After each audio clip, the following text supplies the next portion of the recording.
Untuk calon gubernur nomor urut 1. Nilai Indeks Pelayanan Publik atau IPP Jawa Tengah tahun 2024 di angka 4,41, berada di atas rata-rata nasional di angka 3,99. Indikator ini membaik dari tahun 2023. Namun demikian, dokumen RPJPD 2025-2045 menyebutkan bahwa pelayanan publik Jawa Tengah masih menghadapi masalah yang berkaitan dengan belum optimalnya kualitas layanan, kapasitas institusi yang belum optimal, keterbatasan sistem informasi, belum meratanya kualitas sumber daya aparatur, rendahnya partisipasi masyarakat dalam proses pengambilan keputusan dan pengawasan pelayanan publik, serta terbatasnya inovasi dan teknologi yang dapat meningkatkan efisiensi pelayanan.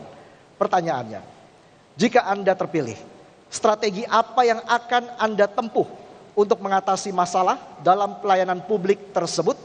Waktu menjawab 3 menit, kami persilakan. Indeks Pelayanan Publik Jawa Tengah secara umum memang bisa dikatakan tidak terlalu menggembirakan. Karena memang salah satunya adalah penurunan penilaian integritas dari KPK, juga penurunan efisiensi perekonomian, dan juga salah satunya adalah turunnya indeks demokrasi di Jawa Tengah. Apabila saya terpilih sebagai gubernur Jawa Tengah, maka yang jelas kita harus meningkatkan tadi penilaian integritas oleh KPK. Berarti kita harus pastikan para pelayan publik, dalam hal ini birokrasi, mulai dari tingkat provinsi sampai dengan kabupaten, kota, desa, ini benar-benar memahami apa sebetulnya yang diinginkan atau dinilai oleh KPK khususnya dalam penilaian integritas mereka. Kedua, kita juga bisa menilai dari apakah kemudian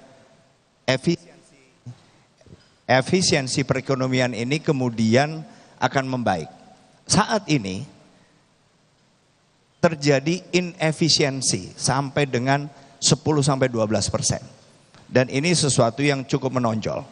Berarti harus banyak perbaikan, karena terjadinya inefisiensi ini kan berarti apakah kita sebagai pelayan publik ini lambat atau cepat. Apakah kemudian kita menambah kos dalam memberikan pelayanan kepada mereka.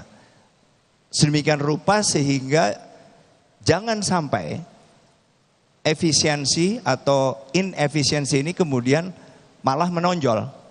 Kita harus mendorong sedemikian rupa agar perekonomian ini bisa efisien dengan cara memberikan layanan secepat mungkin, seminimal mungkin, melibatkan kos tambahan, sehingga para pelaku usaha atau pelaku perekonomian ini bisa bekerja lebih efisien dan cepat.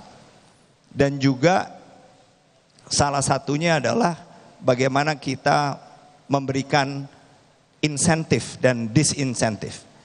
Kita berikan reward atau penghargaan kepada mereka-mereka yang bekerja jujur, dan saya yakin masih begitu banyak pelayan publik yang bekerja jujur, punya idealisme dan menginginkan kerja maksimal. Tetapi kita juga harus bisa menunjukkan bahwa mereka-mereka yang tidak ingin menjadi bagian dari pelayanan publik yang efisien ini tidak ada tempat lagi di Jawa Tengah. Selesai. Sudah cukup Bapak? Baik, pendukung harap tenang, terima kasih. Kami persilakan calon gubernur nomor urut 2 untuk menanggapi jawaban dari calon gubernur nomor urut 1. Waktu Anda menanggapi 2 menit dimulai ketika Anda berbicara. Baik, terima kasih Pak Andika. Tentang pelayanan publik tidak lepas daripada keterbukaan informasi publik. Dasar kita adalah Undang-Undang Nomor 14 Tahun 2008, di mana di dalamnya itu disebutkan bahwa setiap warga negara berhak untuk mendapatkan informasi keterbukaan pelayanan publik yang dilaksanakan oleh para badan-badan pemerintah. Oleh karena itu para OPD di tempat kita adalah merupakan duta-duta bagi pelayanan publik. Kemudian apa yang kita lakukan? Kita akan ciptakan rumah gubernur sebagai rumah rakyat. Sehingga masyarakat bisa datang kapanpun dengan hari-hari tertentu untuk datang di rumah gubernur.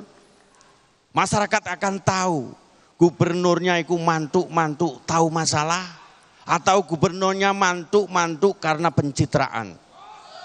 Kalau masyarakat kurang, maka pelayanan publik akan saya ditetapkan di masing-masing provinsi. Kita punya namanya mall pelayanan publik.